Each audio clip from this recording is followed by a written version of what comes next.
having a hot flash over there? Yes. Oh, and here we go again. It's actually not that hot here. I was like reading outside this morning and I had a blanket and a long sleeve shirt. Really? Yeah, it's nice. It's supposed to be really nice. It's probably the last cool weather I'll enjoy before I'm just... melting. Yeah, exactly. Help me. I'm melting. Help me, please. Welcome to Generational Tea. Yes. I'm Kana. And I'm Ronnie. We're so we're trying glad to you wake up. came. Yes. Yes. Wake up. Wake up. Even this is too early. No, I'm just kidding. This is actually like not Perfect. early at all because I've started waking up at 6 a.m. every day because I'm now a coffee barista. Oh, that's right. Mm-hmm. I love that for me. Never can sleep in again. But anyways. Well, I'm looking forward to seeing you next time because you can get me some good coffee going. Oh, the coffee is so good there. This Girls. coffee that I'm drinking right now tastes like Bunky Hole. Yeah. Straight up dirt. Straight up dirt. This is actually the better cup because the first cup had the mushroom coffee in it. And that was particularly bad. Exactly. It is. I started putting like a teaspoon of coconut oil in my first cup where I've got the mushroom coffee in there, and it actually tastes better. It just takes that bitterness out of it. Yeah, it's pretty bitter. Yeah. But then when you're drinking it, you've got this oil. And so I'll be drinking it, and then all of a sudden my lips just feel so good. I'm like, did I just put lip gloss on? The coconut oil lip gloss coffee. Yes. Let's start marketing it now. Yes, exactly. 2 in 1. Oh my God, who wants to be our investors? Please, somebody. The 2-for-1 coffee lip gloss. Yes, exactly. Multi-functioning coffee. Oh my God. Oh my gosh. Well, today we're going to talk about how Ronnie still writes checks and I have like 5+ social media apps on my phone. Just the rise of technology and how it's transformed what it means to be human and how different generations are working through that and all the little nuances in between. It's going to be a good conversation, I think. Yeah. I'm excited about it. Well, we're going to start way back when, in the analog era. So, Ronnie, can you help us paint a picture of what pre-internet life really looked like for those of my generation and younger that grew up in a totally different way? Right. Well, several things. You had to go to the library if you wanted to do research, if you needed to do any kind of research. Most family homes had on beautiful display the whole world encyclopedia editions. You know, they used to have a traveling guide. There was a traveling salesman that would come around to people's houses and sell them, encyclopedias. And you were living large if you had a full set. We never had a full set. But I'd go to my friends' houses in these big fancy houses, and they would have like the full set. The built-ins. Can I come over and look at your encyclopedias? Oh, so that was definitely different. Also, I would say the biggest thing that I love, first of all, about cell phones was all of a sudden every call could be identified. Because you had to pay extra, I think, to get that. There was a way that you could do a star something and you could block that you were calling that person. Oh, yeah. I remember that. But other than that, it was like, surely I missed a call from that guy, surely. So it was just really funny. I was listening to a Sam Hunt song this morning where he talks about, sitting by the phone, waiting for that call to come. And that's what you had to do. You had an answer machine. We, in our house, never had more than 2 phones. One of them was cordless, so you could go somewhere else and talk. But, and then if you needed somebody else's number, you called 411, and you might be able to get it that way. So they had caller ID as it got a little bit later, and so then you could go through, like, your little answer machine and see who called and hope that you know their number. So it was a whole thing. I feel like romance was like peak at that point. Because that's the thing, like, especially now with social media, like, it's always, like, comparison and looking for what's next and what's better. And then, like, back when you were growing up and, like, probably, like, high school age, you're getting out of high school, it was still, like, the waiting by the phone, the handwritten notes. Like, all that just feels so much more romantic than what we're dealing with now. Yes, for sure. And loved, you know, like, getting postcards. That was a big thing when your friends would go on vacation or you would write home at camp. There was no way you were getting in touch with your parents at camp unless you were bleeding. Thank God. That sounds nice. Yeah. But you couldn't call anybody, so you would write notes. Romance was pretty cool because it just felt more intentional. Yeah. You know, like your boyfriend comes over to see you and they bring you some balloons and stuff like that. Whereas now I feel like a lot of it is like a balloon emoji or a flower emoji. And somehow that's supposed to, you know, fill in that gap. A GIF with a yes. heart, and that'll be like a gift. Yes, exactly. But it's not. You're like, you're welcome. Try harder, sir. Right. Oh, and we did not have, I'll tell you the other thing that they had, call waiting. That, I think, was what? What was that? Okay.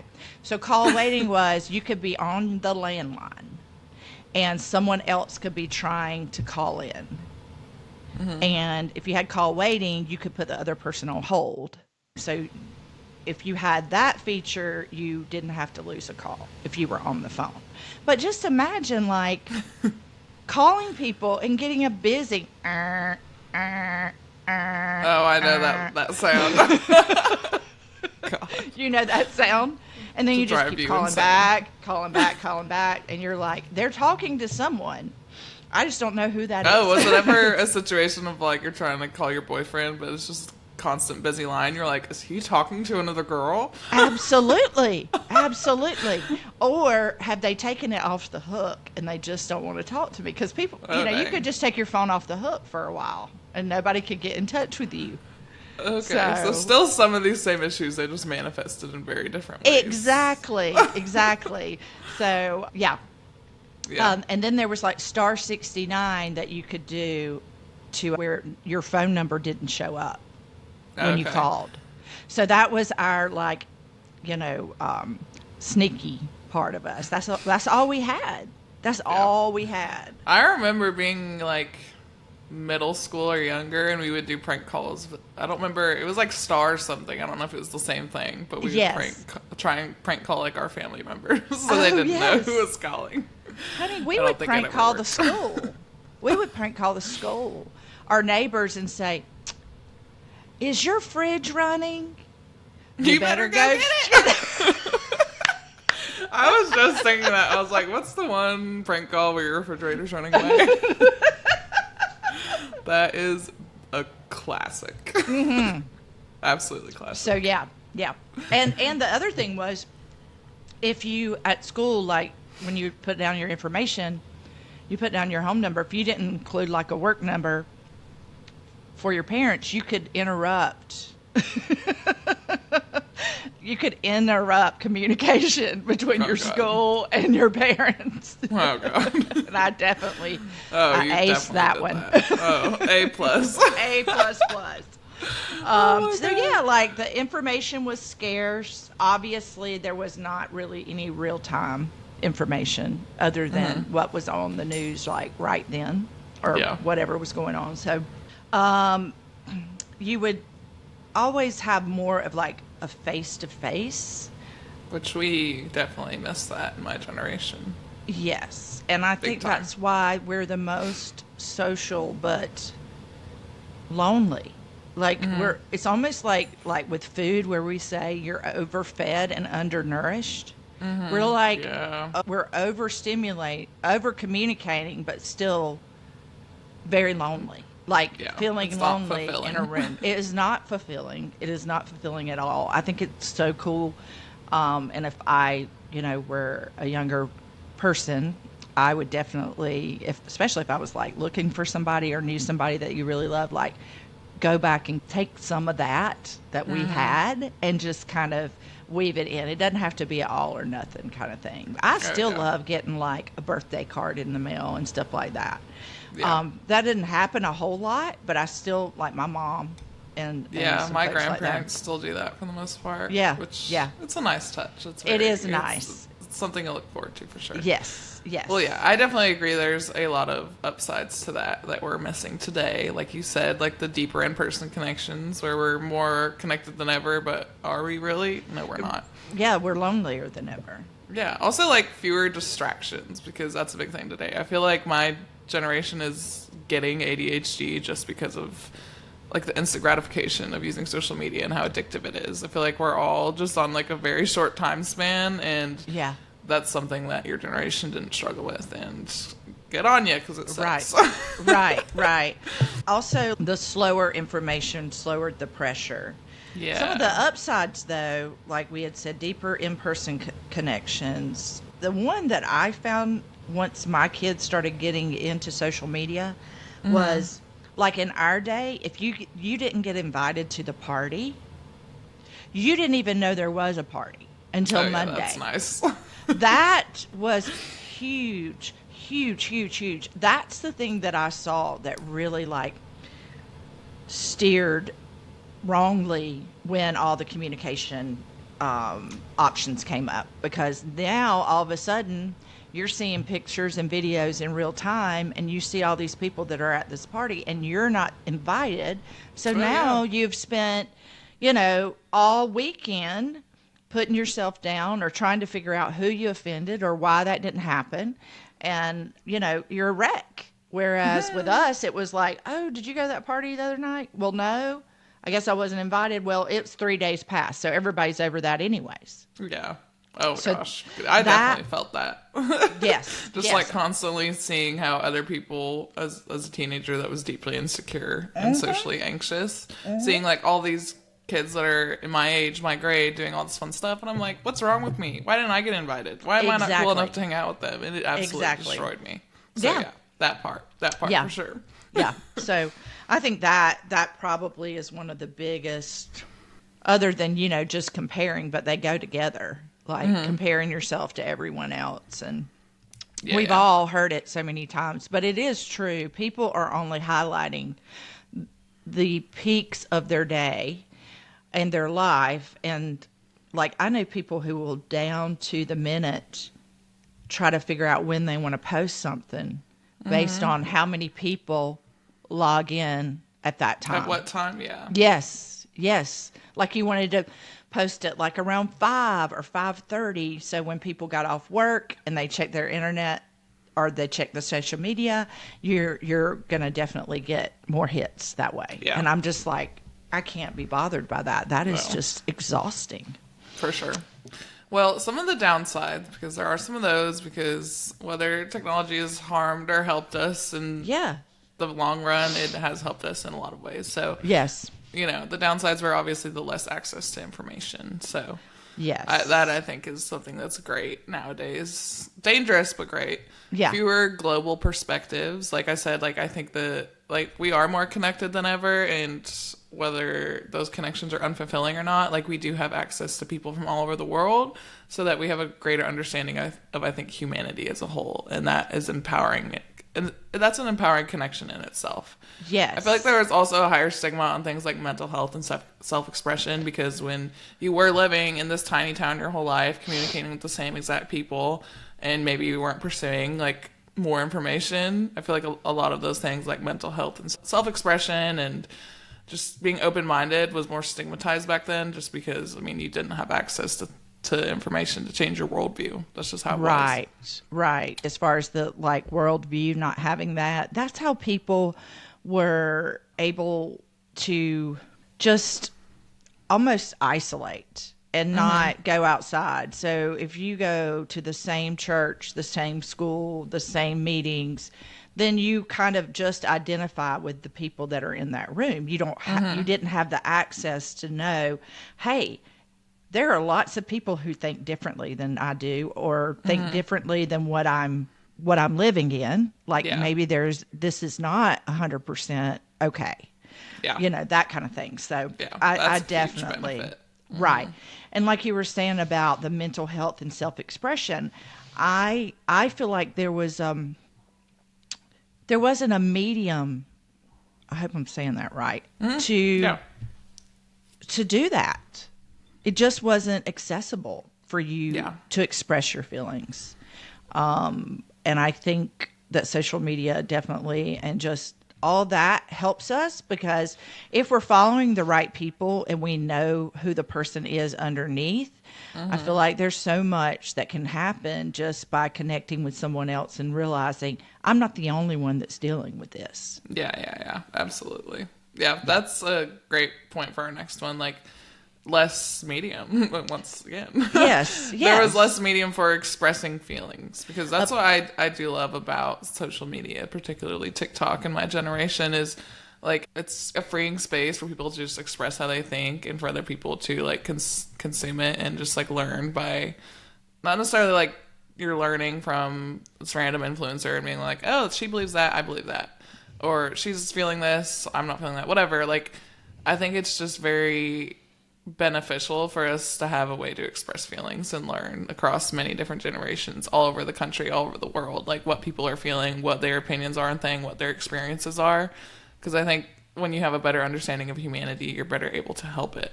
That makes Yeah, sense. right, right.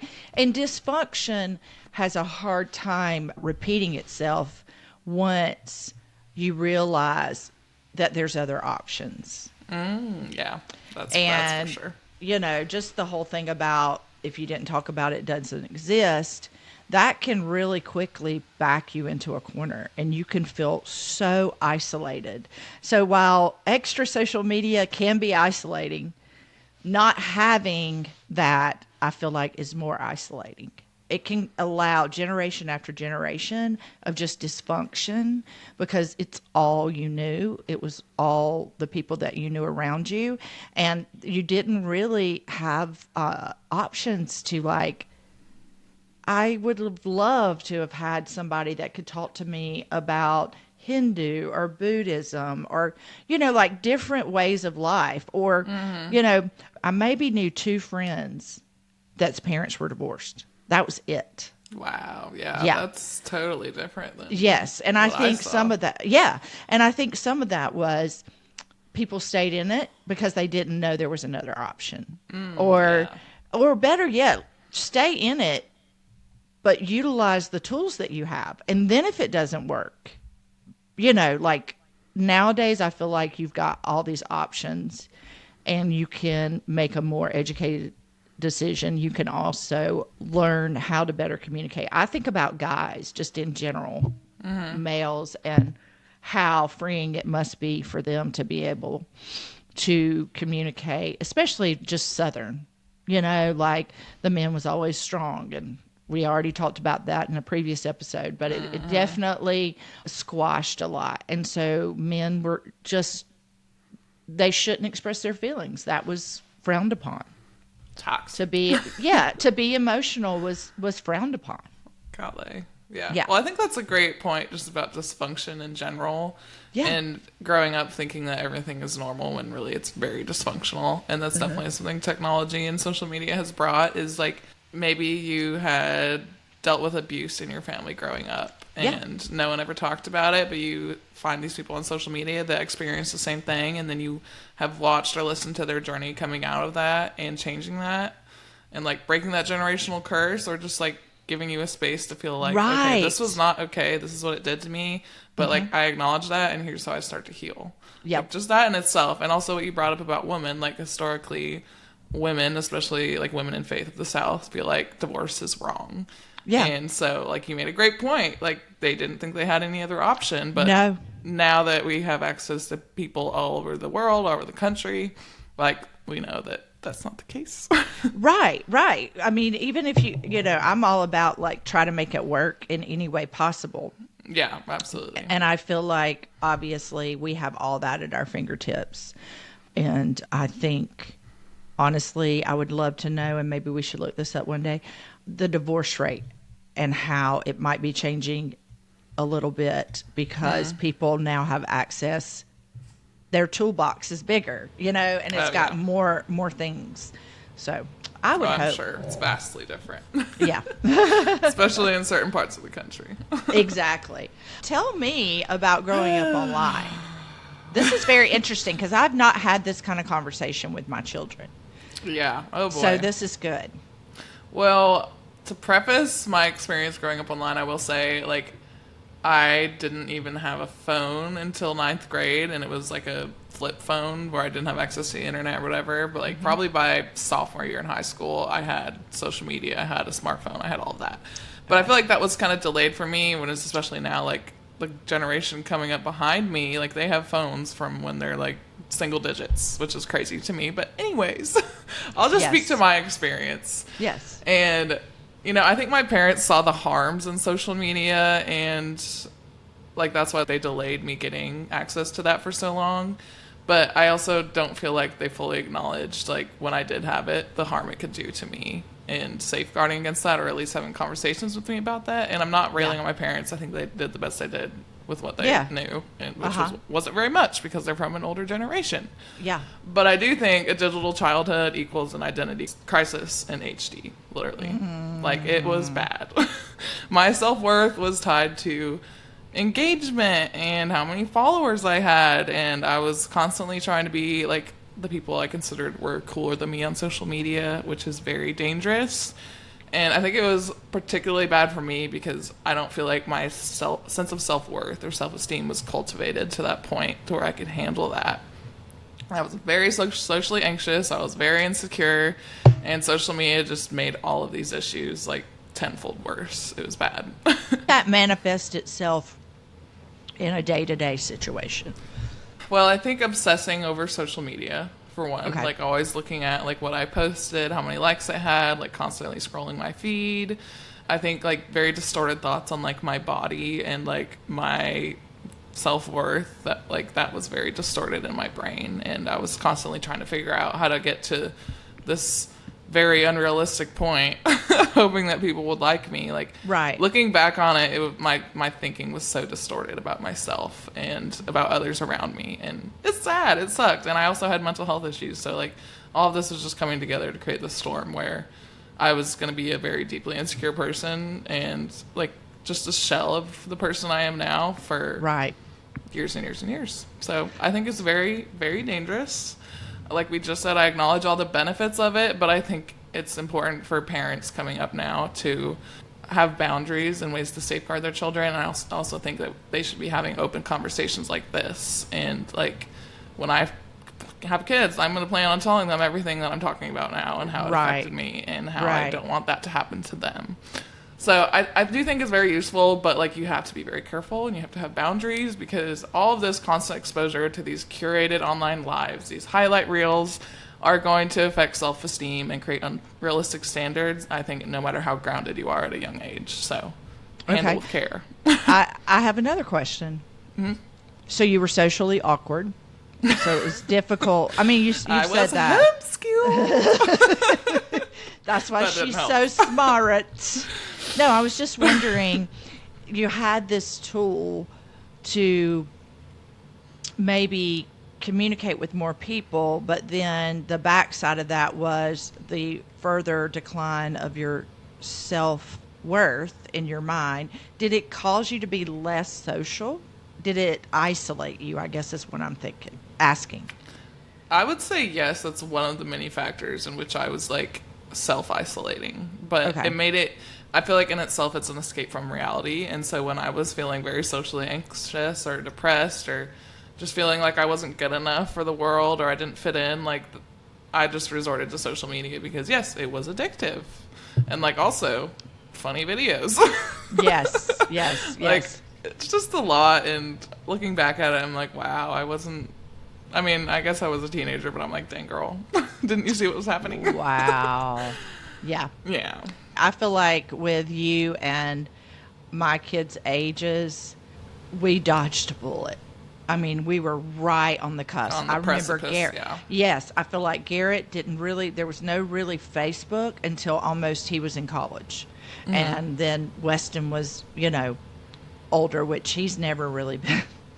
The Yeah. man doesn't care about social media, but he loves a good education reel. He loves him a He hunting loves them reel. YouTube reels and Yes, whatever. honey. Yes.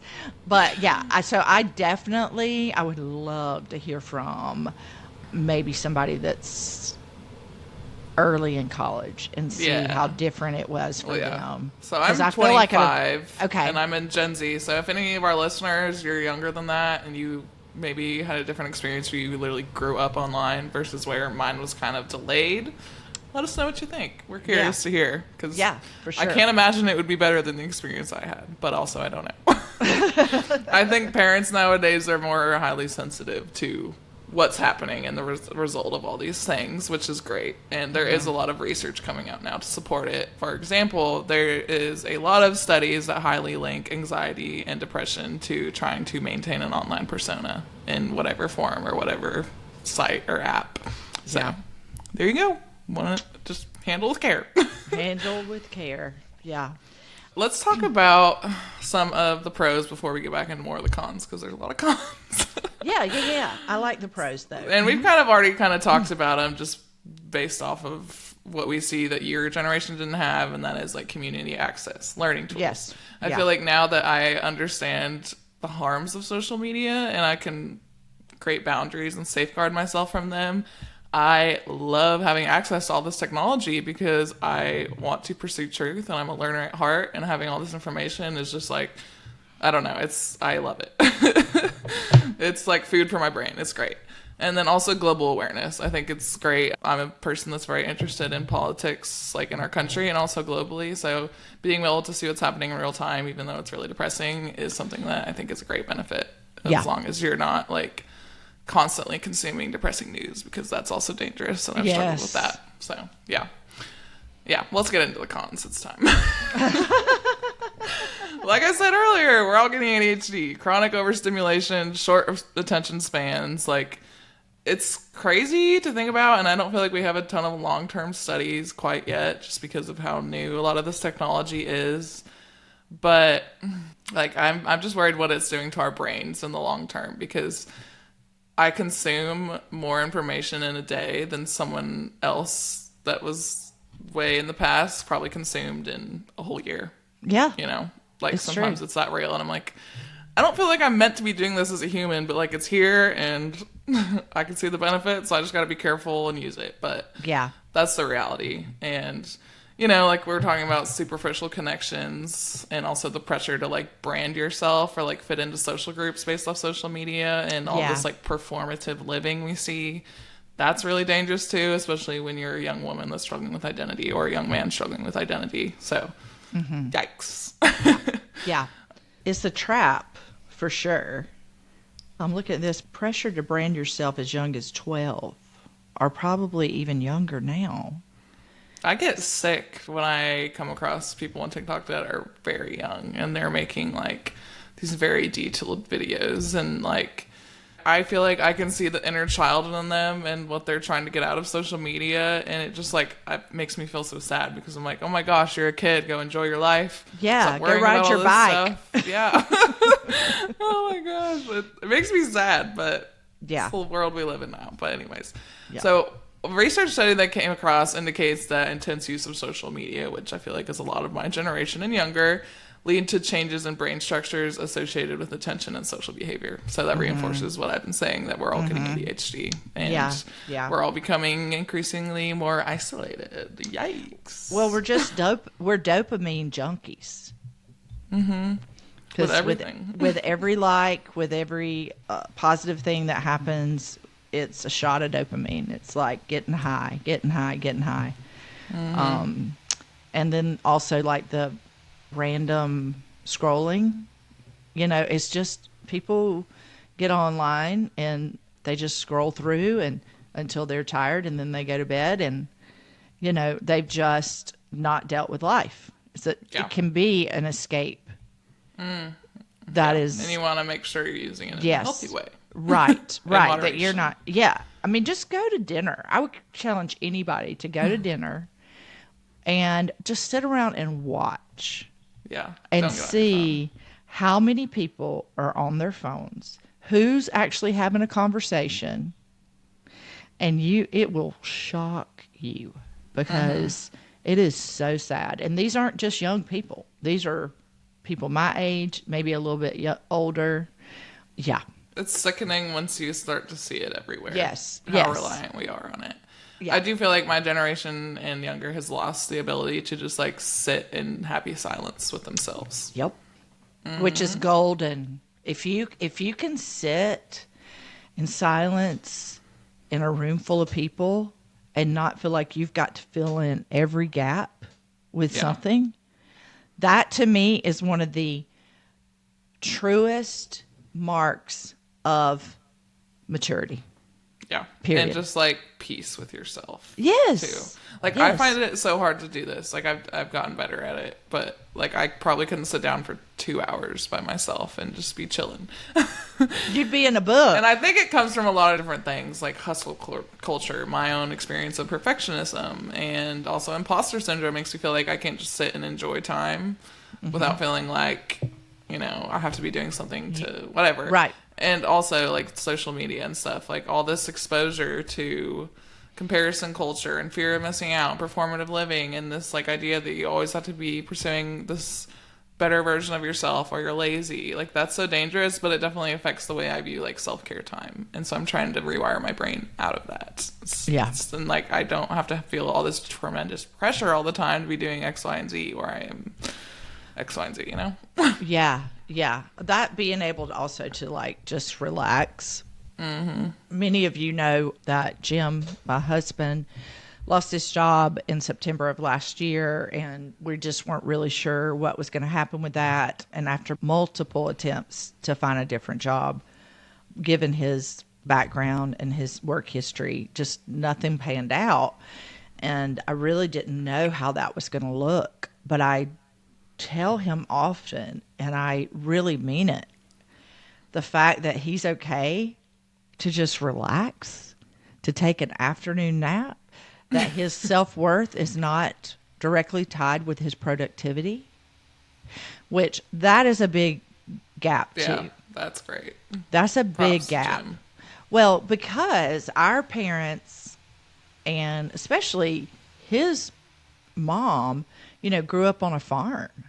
You worked from the morning up till sundown and went to school and did all this stuff. And so she kind of raised the kids, the boys, like that's some of their worth was based on their productivity. And so I'm glad, and I do tell him I'm thankful that we've broken that. Yeah, that's great. You know, that part of life. So, because that like just made me think of what a big generational difference that in itself is. Like your generation, like work was worth for a lot of people. I feel like especially in the South, that hard work ethic was like, you didn't have that, you're nothing. Right. And I feel like my generation has shifted worth away from that, which I think is great. Yes. Love it. Yes. I love that. I love that. Yes. Yeah. All right. So one topic that I wanted to touch since we're talking about technology, and we've said over and over this episode, one of the great benefits is that we have access to all of this information. But within that, there's kind of a generational blind spot. And things are getting scary nowadays with AI because I think it was Google that just launched this new generative AI that can literally produce a news video, fake people, and it looks like it's a news clip you would see on TV. It's scary. And I think with all this technology and with all this information that's out there, I think an important point that deserves a seat at the table is media literacy and misinformation, because that is rampant nowadays and it's really causing harm. So let's just talk about that, and maybe like different generations view it different ways, but I do think it's important regardless. Yes. So in terms of the research, studies show that older generations are more likely to share misinformation online, which absolutely makes sense because my generation is a lot more versed in technology and all the nuances that go in between, you know, all that. And also in college, like I had a lot of discussions with professors and stuff like this on like what I can trust online and how to fact check stuff and things like that. But like your generation going through college decades before didn't have those conversations. And that's it's not your fault, but it's still important. It's something we have to deal with today if we are going to be active users in technology. Right, right. And I think one of the biggest pitfalls just overall is folks that did not grow up in this era is the fear that people have of using the technology is because there's lack of knowledge. Yeah. So when we fear things instead of running away from them, I feel like this is something that you could really, you don't have to have the smartphone and all the different things, but if you have access, then the fear and the control or the lack of control can be educated through, and you can find things that are acceptable, that have worked, which is kind of the whole premise of our podcast. Yeah. Is like being okay with the fact that you didn't grow up with it, but how can I learn better today? Help me. And just learning from each other. Go Yeah, ahead. I think that's a great point. One thing that is part of this conversation and this generational conversation is confirmation bias, because like you just said in your spiel about the analog era, like it was very face to face. Like your friends and your family are who you trust, your neighbors and all that. So confirmation bias comes into this, and if you don't know what that is, it's just the tendency to search for, interpret, favor, and recall information in a way that supports your prior beliefs or values. And the studies I found on this is that confirmation bias is more pronounced in older generations because you guys tend to rely on familiar sources for information. Once again, that makes sense based on how you guys grew up. Like, you're probably going to look to the familiar people and the people that you trust in your circle for information. Yep. Versus, I think in my generation, I think we kind of went away from that. Like, I remember being in college and seeing, like, family members post, like, crazy stuff on Facebook. And I was like, okay, I'm just going to, like, stick to my textbooks over here, whatever. Yes. Like, I don't trust you at all. Yes, yes. So that's definitely like a generational difference and something that we can acknowledge to be better. And as we kind of close out this segment of the conversation, I wanted to get on my soapbox because I'm really passionate about all of this. No matter what generation you come from, you have a civic responsibility to pursue truth and navigate an increasingly digital world with discernment and caution. No matter if you don't understand it, no matter if you're scared of it, like we were just talking about, like I think it's a personal responsibility that you have to take upon yourself, because I don't think technology is going anywhere. In fact, it's getting more complex, more scary, like I just said. So it's upon us to learn how to navigate that in a way that we're not falling to any of the harms and the pitfalls of technology, because it does have real world effects that are dangerous. Yes. That whole thing, you know, you can really, if you have a stance, it won't take you long to find sources and people who support that stance. Yeah. So it's like, are you seeking it for information or validation? That's a Ronnieism right there.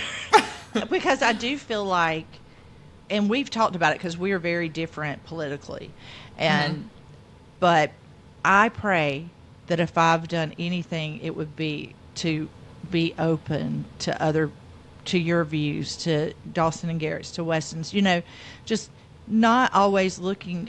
I just want to learn more. I want to be a student of my people. I want to be a student. I applaud you for that. And you are. You're very open. And even though we don't discuss politics in the family, I know that like, if we could, it wouldn't be like a blow-up conversation.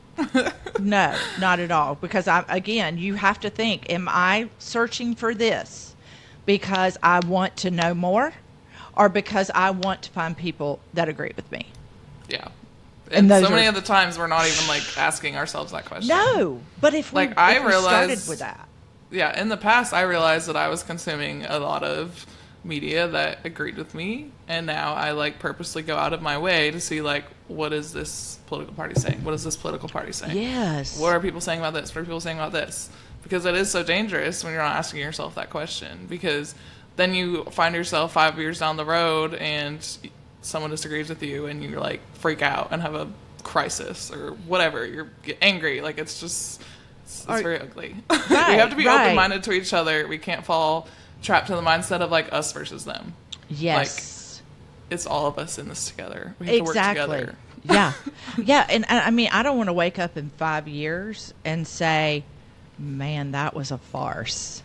I have literally lived a farce for the last 5 years because instead of finding out information, I've just wanted, validation, somebody to agree with. You can find somebody to agree with you all the time. Crazy. No matter how crazy your beliefs are. No matter how there's crazy a group of you people are. on the internet that will make you feel better about yourself. Absolutely. And There's might always not be somebody. good. Yep. Oh, man. Well, props to you for remaining open-minded and seeing the value in that, because I don't think a lot of people from your generation have adopted that mindset. But good job, No. Ronnie. Well, the last thing I want to do is offend somebody. And, just learn more. If you feel like you're in a gap and you are having issues communicating, just ask questions. People love to talk about themselves. Yeah, I am my favorite subject. Before you go into reaction mode and want to blow up this person for their crazy stance, Yes. find out more before Yes. you then respond. Exactly. Respond, not react. That's right. Hint, hint. Oh, man. Well, let's talk about, before we close, kind of bridging the gap. And I feel like we've already learned a lot from each other, but let's kind of review it and see if there's anything else to add. Yeah. So, you want to start with the first point? Yeah. Well, analog skills. There's value in skills prevalent in older generations. Patience, deep listening, face-to-face communication, grounded inner worth, those kind of things that you can learn from older generations. Mm-hmm. And just really searching and researching and looking for that face-to-face, looking for the medium where you can have an open conversation with people and not have it go south so fast. Respectfully disagree, which I think that is something that none of us know really how to do anymore. Yeah, well, especially today, I do feel like people find it so easy to comment on things. Yes. A lot of times before they even read or watch the whole video, and it's just so hateful, it's combative, all of that stuff. And I guarantee you, like 99% of these trolls wouldn't say that to your face. So what are you doing? Do not ever comment something you can't say it to someone's face. Exactly. God, it's so easy. Amen, sister. Whew, man. Well, yeah, I definitely agree on a lot of those points, and that's something that we can focus towards as we handle social media with caution and technology with caution. And on the flip side of that, let's talk about the digital savvy and what we can take from that. So, while we just acknowledge all the serious drawbacks of technology, there is a lot of benefits in digital proficiency. So, accessing information like never before, but using it for learning and growth and expanding your worldview, expanding your values, like all of that stuff, I think is fantastic. Also connecting globally like others before, just trying to understand the rest of the world. And I just think that there's always going to be benefits with that. Yes. And also increased productivity. And as someone that is scared of AI, I also use it a lot to be more productive, and it has saved me hours and hours of time. Like, I use it to come up with episode titles for this podcast. Like, I use it to generate content ideas that I can make. I use it to help me find TikTok trends that are popping and how I can use that for this podcast. Like, I use it to help generate your research and talking points for the outlines. And it has saved me hours and hours of time that I can then spend doing things I love, hanging out with my dog, hanging out with my husband. So, utilizing that, but making sure you're not reliant on it. Because I think it's dangerous when people use it to, let's say you're an author and you're using it to write a book. Right. Like, literally write the book for you. Right. There's something my brother said, who's been a guest on here before, and he's just amazing, that everything worth doing is going to be hard. And if you're using things like cheat codes in video games, we're talking about that because we play a lot of video games together, or using AI to write your book for you. At the end of the day, when you get to the finish line, what are you going to feel? Are you going to feel like you accomplished something through blood, sweat, and tears? Or are you going to feel like you just cheated and that you took a shortcut and that you're not actually enough to do these things on your own? So, yeah. Profound. Profound. You can start something for one reason and continue it for a completely other reason, as far as checking into the whole AI thing. And I want us to talk more about that in future. I want to hear from people that are using it in a way that's not replacing themselves, but it's enhancing. Yeah. I think that's their the experience. idea. Yes. That should be the idea. Yeah. Well, before we get to our closing, I just want to make a final suggestion on having a more balanced approach to technology, which is basically, I think, the gist of this whole episode that we agreed on. And just this balanced approach where what if we combine the strengths of both? So if we set boundaries with technology and social media, we could utilize these amazing benefits that I just talked about while avoiding the digital burnout, the identity crisis, and all those things that we don't want to get into. So let's just think about everything in moderation, everything in balance, because that's how things are, I think, designed to work. Yes. You want to tell us what she said? So in our closing, this week's what she said is, we don't even know who it is, but I tried to find it. I don't know. They said something really profound. So, we are not held back by the old ways, but neither are we fully free in the new. And I love that. And I guess that part, like really seeking to understand the people that are older than you is a big gap. I don't think, I'm just going to tell you, I don't feel respect at all from most people that are younger than me. Like it doesn't mean that, like, I'm just saying, like, opening a door, allowing a woman to go through, and some of that, is Southern type stuff. But I just feel like, here's the general disrespect that I feel. I feel like that the younger generation is not interested in what we know. They don't. Yeah. I feel like there is a disinterest in that. I agree. I think my generation and younger is so quick to condemn you guys. But, like, in all these generational conversations, like, I'm thinking of everything I have now that you didn't have. And we keep saying, again, like, when you know better, you do better. And, like, you did the best you could with what you have. And, like, we just talked about, there's so much value in, like, what you guys learned and your experiences. So, yeah, we do need to be more respectful, unless we're given a valid reason not to. Like, that should just be the norm. Right. And I do feel like that's a big gap.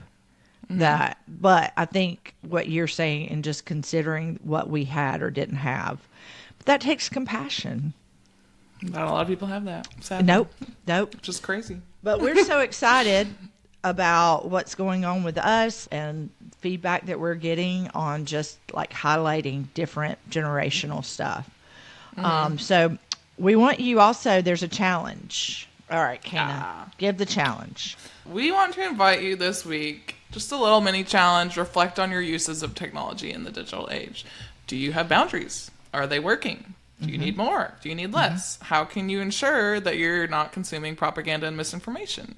Like, how has technology affected your life, whether you grew up with it or whether you didn't? And what's it like now? What do you want it to look like in the future? We just invite you to reflect on that for a little bit, because a lot of these things we just talked about are very important. And I think we're living in a digital era now, whether you like it or not, so we might as well try and navigate it in the best way we can. So we're all going to figure this new era out together. It's changed how we live, love, learn, communicate. So let's just keep in mind that the key to navigating this is awareness, boundaries, humor, and empathy, compassion across generations. Yes. I'm sure you guys that have smartphones, there is actually weekly from my iPhone, I get a report of screen time. And that's very interesting, because you can go through that, and I never really looked at, like, the specifics, but it'll break it down for you. Like, what type, yes, you have this much screen time.